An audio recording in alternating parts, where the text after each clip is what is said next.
Yeah. It's like, you know, there was that one dude, Rich Piana. Do you know who he was? Love that guy. Yeah, that guy was ridiculous. I can feel like it's cold air, like blowing hard. It's crazy. So when I put my hand in here, I'm gonna go to cable flies. Okay. I'm gonna do 4 to 5 sets. 4 to 5 sets. There, pyramiding the weight up. The 10 heaviest reps. weight I can do with perfect. This guy has a small dick, you know, blah, blah, blah. And it's like, well, don't tell her that, because then she's going to go look at my dick and see that it's not small, and now you're really f***ed. My start over, motherfucker. God damn it. You asshole. Motherfuck shit. Cock sucking motherfucker. Ready? Yep. So I've been bodybuilding for a little while now. I like to think I got a physique, sort of. But I mostly came up in the modern influencer era of the Trend Twins, Sam Sulik, and Alex Eubank, these type of guys. You know, me personally, the first guy I really liked watching was Jesse James West. Like, I was a huge Jesse James West guy. Shout out that guy. He's sick. So I didn't really hear about Rich Piana until it was, you know, the influencers that I liked talking about it. So recently, I kind of went down a rabbit hole of trying to find out who this guy was. God damn it! Can it be quiet on set? Jesus Christ! I'm trying to make a YouTube video. No! Can I watch when it's uploaded? Yes! Yeah, it's uploaded. There's no rule about you can watch it when I put it out. It, we'll do it live. I'll write it, we'll do it live. Thing sucks. In 5, 4, 3. That's tomorrow, and that is it for us today. I'm Bill O'Reilly. So I need to get off my damn set, bro. I'm trying to film videos over there. He needs to get off my set. Listen, I run a tight set. I feel like Ben Affleck. I'm acting and directing. So recently, after knowing all these influencers that I really like, have been inspired by this guy, Rich Piana, I wanted to find out more about him. So I kind of went down this rabbit hole, finding out who was Rich Piana, how did he build this insane brand, and in many aspects, he kind of invented influencing. Like, he invented this thing that I do. He invented this whole industry of fitness influencers that we now know today. He was basically the first. So today we're going to dive into who he was, what his life was, and how he became this huge influencer.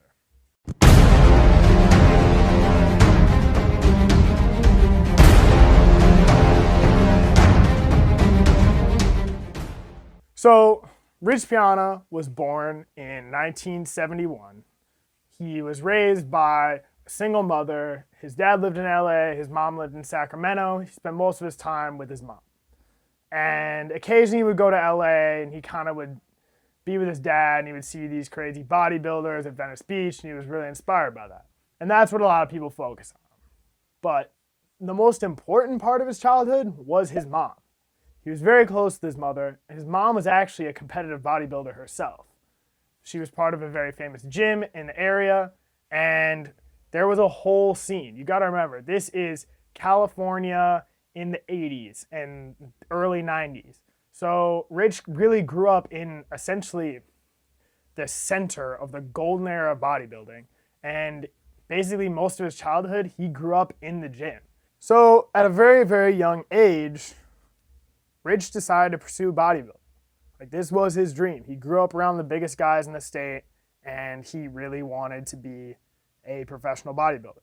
So in 1989, he gets his first big break, and he wins the 1989 Mr. Teen California. And then following that, he essentially launches a 20-plus year career in bodybuilding. And while he never crosses over into being an IFBB pro, he continues to compete just for the love of the game. So if he wasn't an IFBB pro and he wasn't extremely successful in competition, how did he get this fame, this notoriety? Well, essentially, he was a very savvy entrepreneur.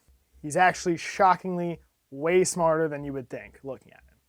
Like, a lot of people have this idea that he's this meathead. Like, he was actually very, very financially literate, even though he never went to college. And so he started investing in stocks very early on in the dot-com boom. Developers. He did that after, in an interview, he basically talks about this. He said, essentially, he'd been stealing stuff a lot and like kind of been involved in a lot of criminal activity in his youth. Obviously, he was kind of from a lower income background and struggled a lot of his life, and he kind of had to hustle for everything he had. But he basically learns about stocks and starts like day trading with the dot-com boom. He's like a very successful day trader for a period of time, and then makes enough money to go start buying rental properties. And so by the time he actually becomes one of the earliest adopters of YouTube in the fitness space, he's already got a lot of money. He's just doing this purely for the love of the game. So that's basically money coming in for me every month. You know, it's just like I can live off that and have extra money. I don't even have to work. But I do work. Like, just because he wants to make videos about fitness. And I think that's part of the authenticity that everyone liked about him. So he starts making these YouTube videos, and he's really involved in the LA bodybuilding scene. You know, he's lived in LA by this point for quite a while, and he really knows a lot of people, you know, at Gold's, at all the other gyms in the area. And so he starts making videos, and he's always got a camera in the gym, and he starts interviewing people. He just starts talking to cool people that he likes.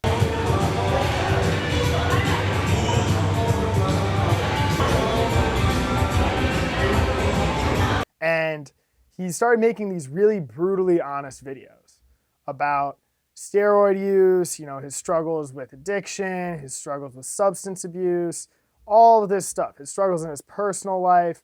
Everyone really that was watching these videos felt like they knew who Rich was on a personal level. And he was not only brutally honest about the steroids and all this stuff, like everyone talks about that as like, it's revolutionary, yes, that he was open about steroid use in a time when not many people were talking about it. Drug-wise, I was taking 2 IUs of growth every hour and a half to 2 hours. So this was 15 years ago, remember? So this is how ahead of time I was, is I was taking growth every hour and a half to 2 hours throughout the day, you know, and tried to take it on an empty stomach. It's kind of hard when you eat 12 times a day. But I was taking, you know, approximately 20 IUs of growth a day as far as my steroid cycle. You know, back then, I was taking 2 grams of test, probably 600 to 800 milligrams of tren, probably 600 milligrams of equipoise. I was taking 300 milligrams of injectable Anadrol a week.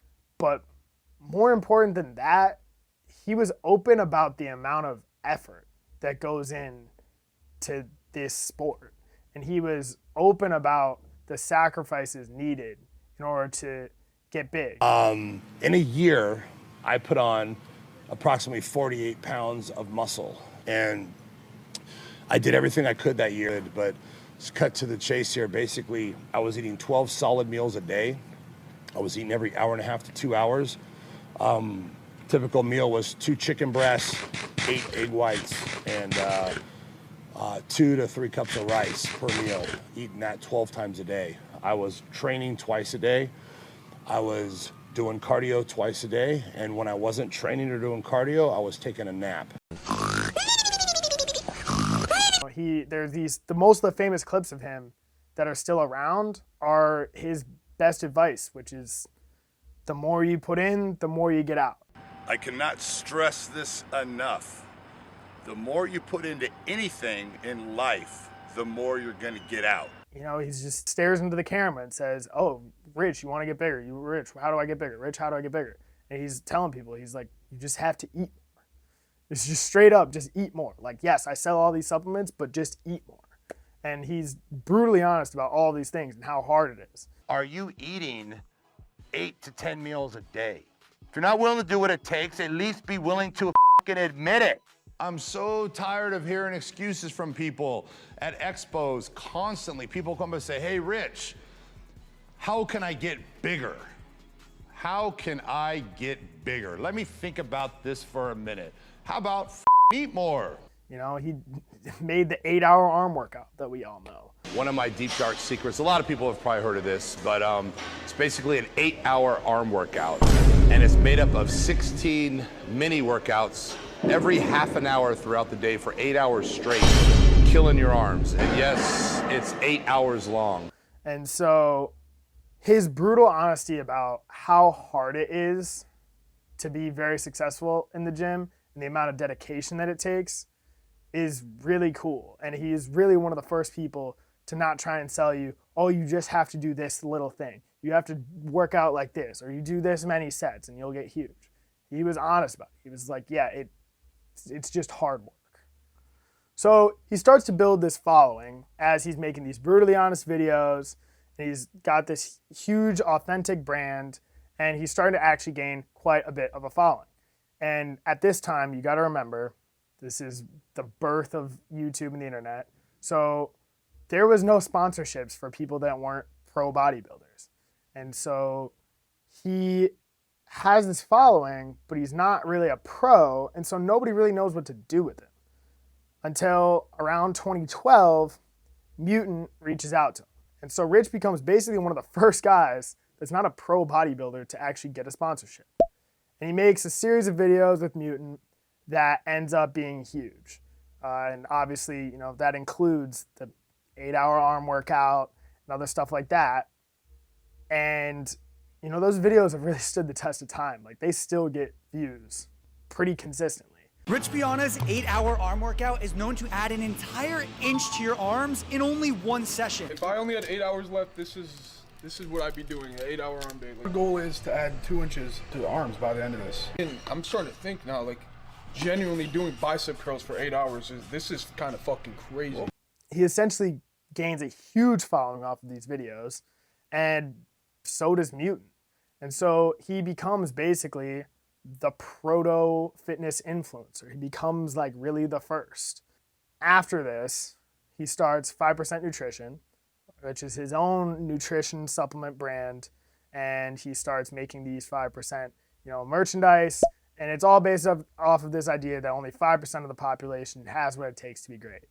And he always kind of throughout his career had these sayings, you know. He had "one day you may" was a big one he had tattooed on his chest, and 5% was another big one that he had. And he had all these sayings, these like motivational sayings. He would kind of just print on everything and start selling this merch. And so he names a brand after 5%, and it essentially ends up being very successful. I mean, to this day, you can still go buy 5% nutrition products and 5% merch. And so he built this brand around his no-nonsense approach to training and his kind of raw attitude of just working hard and having no-nonsense supplements and just basic stuff, you know, and just having like good mass gainers and good like pre-workouts and stuff like that. So he makes this brand that's very successful. It's designed around, you know, hardcore lifters. However, amidst all this success, there was still a lot of controversy. You know, he was kind of a brash guy. He would say things that sometimes would offend people. And, you know, he kind of had a troubled life. You know, he was open about his addiction to steroids and body modification as a whole. You know, you can see throughout his whole career, you know, not so much unlike myself, he would randomly do crazy haircuts, and he would randomly get a bunch of new tattoos and all this stuff, you know, just in the obsession of I want to look different. I want to look drastically different. And he was constantly doing steroids in massive, copious amounts, and it was really starting to take a toll on his health, you know. And in the later years, you know, people started to be really concerned about him, and they thought his physique was, you know, creating an unrealistic standard for, you know, what people can look like in the gym, you know, because he started injecting synthol into his biceps. And basically, if you don't know what that is, people will inject essentially filler into their biceps. We'll put up a clip of some terrible ones, but basically people inject stuff into their biceps essentially to look like it's muscle, but it's basically just filler that sits in there. And he was doing that because he wanted bigger arms. You know, he did come up in the air of like, oh, like I want 20-inch arms, like all this stuff. Like how big your arms were was a really big thing at the time, like the circumference. Like people were into it. You know, like there's a famous clip of, you know, from the show Robin Big, where Big is like, oh, like I got 22-inch arms. I got 22 arms, and I got 22 rims on my caddy, bro. Boy. Oh, wow. Do work. Do what? 22, son. 22, son. Don't do work, son. And it's like, it's just absolutely ridiculous. Like the dude's like morbidly obese. But he's like, it's cool apparently that he has like 22-inch arms. So at the time, this was like a thing. But now looking back, it's an insane thing to be doing to yourself. And people were starting to get concerned about Rich and his health. He started to have these health scares. And as we all know, it ended up pretty tragically. And it's kind of a cautionary tale in a lot of senses, even though he was this huge inspiration and this, overall a really great guy. It does say something about kind of the mental illnesses associated with this industry, and this obsession with how you look in the mirror can have a dark side to it that will cause you to make stupid decisions and not prioritize your health, and it can end really, really badly. His personal life was also kind of complicated. He was married and divorced to one woman, and then later in his career he was engaged to a woman by the name of Chanel Jansen. And she was kind of around towards the end of his career up until his passing in 2017. And he was very open about his relationships, on YouTube. He talked a lot about what was going on with his personal life. And it was all kind of part of his, open book brand of being totally open about his personal life and really like just sharing with people, that yes, he has these crazy cars and this huge mansion in LA, but it's a little bit more complicated than that.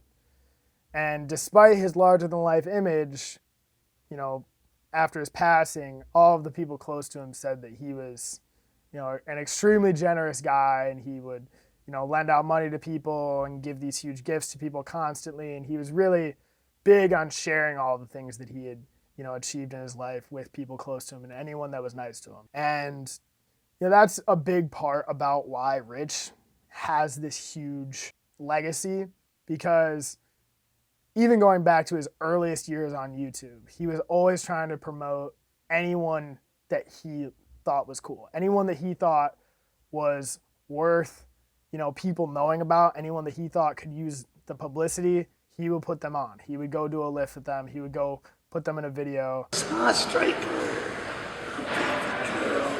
Yeah. I'd say I'm doing pretty good. Daddy's got the moves. Striker.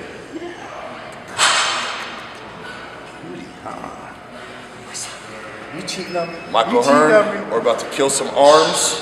What's up, boys and girls? And he's gonna lead the way and I'm gonna follow. And hopefully he don't make me look bad.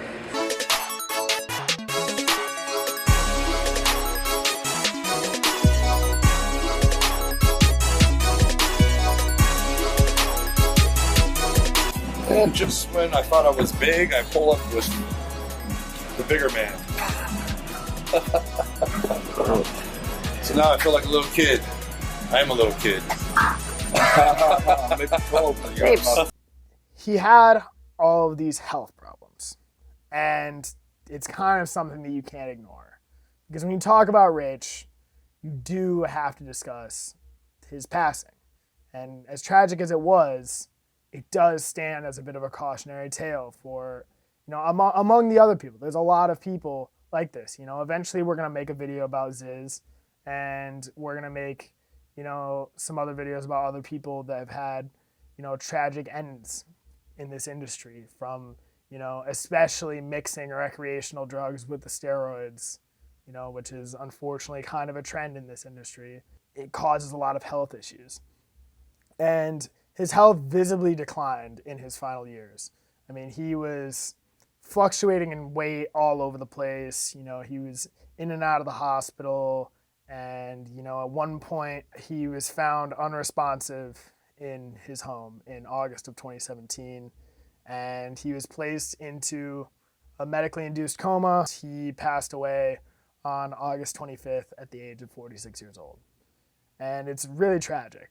Essentially what he had was organ failure just from combining so many, rec drugs along with the steroids. Obviously, as we know, steroids take a huge toll on your vital organs. Your heart and everything can't really withstand it. And that's really, really sad. And a lot of people were unfortunately not surprised, but they were all heartbroken. And he left behind this huge, huge legacy. So 5% Nutrition is still around today, and they still represent Rich's brand, and you can still go out and buy the merch, which honestly, after making this video, I kind of might.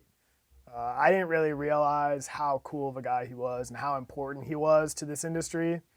So I definitely am left with a lot more respect for him after all the research I did. Rich, his channel is still up. We went and watched some of his videos researching for this, and I would suggest that you do the same if you're, interested at all.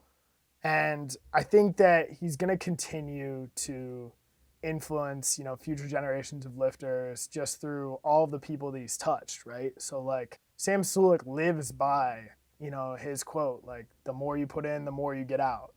And, a lot of these guys that we know and love now will tell you that, hey, my inspiration was Rich. And so through that, he's also having still a huge impact. And, when you really think about it, Rich built way more than just a crazy physique. He built this entire ethos, and he built the foundations for this industry that, I'm now trying to get into. We had conversations while we were filming this about, I'm trying to get better at these kind of more personal, me talking to the camera videos, and I'm trying to be more raw. I'm trying to be more honest and open and a little bit less scripted, and that kind of comes from Rich. This whole style of content really is all because of him.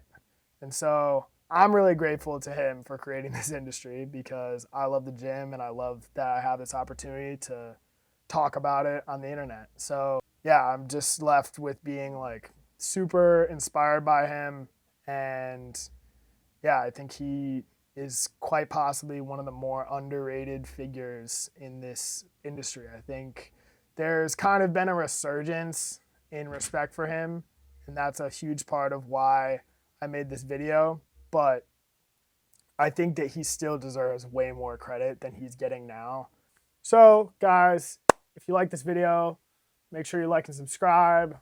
Feel free to, again, continue commenting if you have any topics that you want us to pursue in the future. We're actually going to now film probably another video we're working on right now on stretch emphasis and science-based training, and kind of talk about that.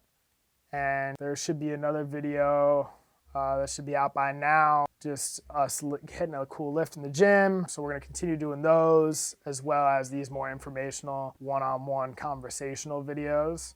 So let us know what you like. Make sure, if you haven't already, go follow me on Instagram. It's Cannon_lift with a Z on Instagram, and then just Cannon Crow on TikTok. So go check me out there. We're trying to post more short form stuff there, and some physique updates and just cool stuff like that. Kind of cool edits of me lifting and stuff if you're into that. Stay tuned, like, subscribe, hit the notification bell.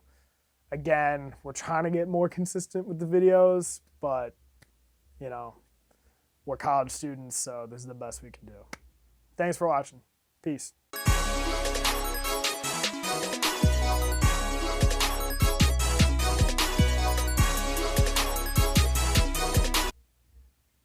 Sorry, our neighbors are rowdy. Apologies. I live next to a trap house. If you can hear this nonsense in the background, I don't think you can because this mic is very quiet. But if you can, you can't tell, but it is mega loud over there. Anyways.